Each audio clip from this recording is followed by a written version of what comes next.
village, il a bergerie. Après que je suis là, ça va. Sivam Empreinte, c'est un réseau d'agriculteurs qui se réunit régulièrement et qui échange sur les différentes techniques de pastoralisme et de systèmes extensifs. Ce qui nous réunit tous, c'est de comment pouvoir pâturer des milieux naturels toute l'année. Alors il y a de l'élevage ovin, mais il y a aussi de l'élevage bovin, porcin, voilà, ça touche un peu tous les milieux.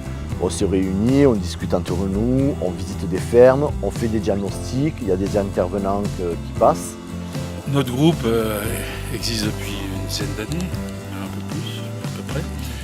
C'est pour partager nos savoirs entre nous. À Empreinte, on apprend à chaque fois qu'on se retrouve autour d'une table ou sur nos fermes pour échanger. C'est pas mal de convivialité et on progresse tous ensemble. C'est garé en bas qu'elle montait avec le chien. La vache, la brebis, va réagir dans une certaine situation. Un stimuli, elle va réagir par une réaction. D'accord ? Et en fonction de qui fait la traite, soit elle y va en disant c'est bon, tranquille, ou soit oh putain merde, c'est lui. Donc je descends. Je remonte, je regarde, il est encore là, je descends. Et du coup, les brebis ne voulaient pas rentrer. Il y en a qui sont rentrés parce que l'élan fait qu'elles sont rentrées. Et on s'est dit qu'il faut allumer les frontales pour qu'elles puissent voir. Quand on a allumé les frontales au milieu du troupeau, elles se sont arrêtées parce qu'elles voyaient leur nom. Et dès qu'on a allumé les frontales devant, elles vont repartir. Parce que quand elles veulent de la place à la mangeoire, elles vont racler voilà. Et moi je m'en sers de ça. C'est-à-dire pour lever une brebis, je la soulève pas, je le fais comme ça, je tape sur le dos et elle se lève en fait. Et je tape à peine. Hein. Oui. Ah, d'accord. La manière dont vous allez vous comporter, comment vous allez vous tourner, si je me tourne comme ça ou si je me tourne comme ça. Et après, est-ce que vous venez avec une matraque ou sans matraque ? Là-bas, mais si je veux aller là, elle va là-bas. Voilà. C'est juste. Et donc, moi je pense pour m'emmerder, c'est sans doute pas ça. avec les chefs.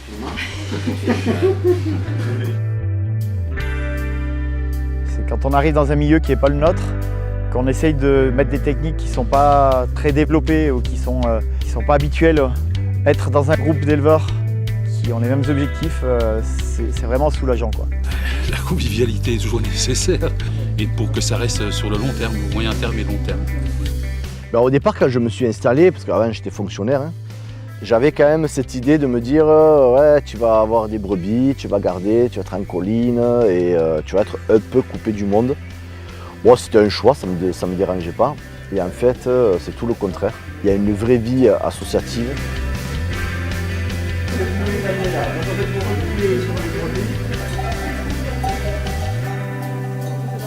On s'interroge beaucoup sur les conditions animales, le bien-être animal. Donc du coup, on a fait intervenir Jean-Marie Davoine pour voilà, comment manipuler les brebis, comment avec le chien les appréhender, comment les attraper, les manipuler pour qu'elles soient dans les meilleures conditions, pour pas qu'elles stressent. allez. Vous regardez, il faut que votre brebis soit en confiance, comme ça, décontractée. Vous regardez la tête, il faut qu'elle est cool. Là, il ne faut pas y tordre la tête de ce côté-là. Pour vous montrer. Donc moi, je mets toujours ma jambe en anticule. D'accord ? Moi, je mets la main droite parce que je suis droitier. Et voilà, vous la voyez, hop, elle part. D'accord ?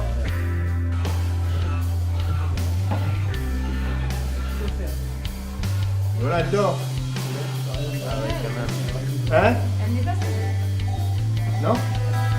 Même si on a quand même de l'ancienneté, même si au bout de 17 ans, c'est sûr, on s'est attrapé une brebis sans se faire mal au dos. Mais c'est quand même important, il nous a appris des techniques nouvelles. C'est très important pour nous de ne pas se juger, d'être bienveillant, pour pouvoir se questionner et avancer de mieux en mieux chacun.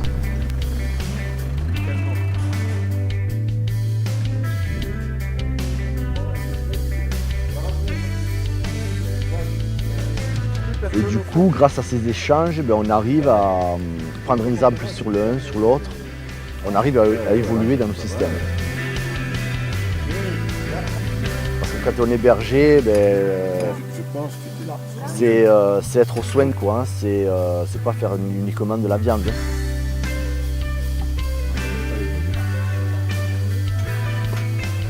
Le groupe Empreinte est un groupe très soudé, très convivial et on apprécie vraiment ces rencontres et ces partages. Voilà, et tes doigts en haut du palais. Voilà.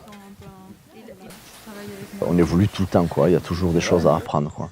Donc se former, c'est quelque chose de fondamental. Et mets-lui la main dedans. Voilà, c'est bon, elle va partir. Voilà, là, tu vois, il n'y a pas de stress. Je suis associée avec mon père. On a un troupeau de Galloway de 50 mères et une partie avec un taureau Aberdeen Angus. Et on a une quinzaine de cochons en plein air extensif aussi, donc on a plusieurs races. J'ai un troupeau de 120 brebis en rouge du Roussillon, une race ancienne qui est très bien adaptée au milieu difficile. Donc j'ai choisi la race Aubrac pour ça. Mon objectif principal sur cette exploitation, c'est d'être en autonomie alimentaire, n'utiliser que ce qui est présent sur l'exploitation. La base de ma production est faite sur un système extensif, économe et autonome. Donc du coup, les brebis, sur toute l'année, pâturent des ressources naturelles. Pour nous, c'est important d'avoir du cochon laineux parce que nous sommes à 1100 mètres d'altitude. Notre élevage est en plein air extensif. Pour nous, l'hiver, c'est 6 mois de l'année, pas que 2 mois. On a choisi également la race Galloway avec un croisement Aberdeen Angus car c'est des races écossaises qui résistent au froid et qui trouvent naturellement leur nourriture pendant l'hiver. On fait effectivement des reports sur pied, de l'herbe qui se stocke, et c'est toujours des reports. C'est-à-dire on mange en plein été l'herbe qui a poussé au printemps, on mange en hiver l'herbe qui a poussé à l'automne, et on garde des plantes qui puissent se stocker. C'est-à-dire l'arbuste se stocke mieux qu'une herbe. L'herbe, elle jaunit, elle pourrit, elle gèle, donc elle est immangeable après. Tandis que nous, l'arbuste, ou la végétation basse, peut se stocker toute l'année. Bon, par exemple, chez moi, donc l'été, je mange en tourbière, mais c'est de l'herbe qui a poussé au printemps, qui monte en hauteur, qui se stocke, qui reste verte tout l'été et qui se mange facilement jusque l'automne, jusqu'au premier gel. Donc je peux monter les bêtes assez tard. J'ai une grosse masse à manger, une grosse biomasse à manger, et verte tout l'été et pas de problème de sécheresse vu que c'est en tourbière. Par contre, en hiver, je vais manger sur de la bruyère ou de la calune, c'est la calune, qui a poussé donc au printemps et en été, qui dépasse par-dessus la neige, quand il y a de la neige, parce que c'est sur un grand plateau, qui est mangeable en hiver et surtout qui est encore plus mangeable quand il fait très froid, parce qu'elle se défend du froid en montant sa sève dedans.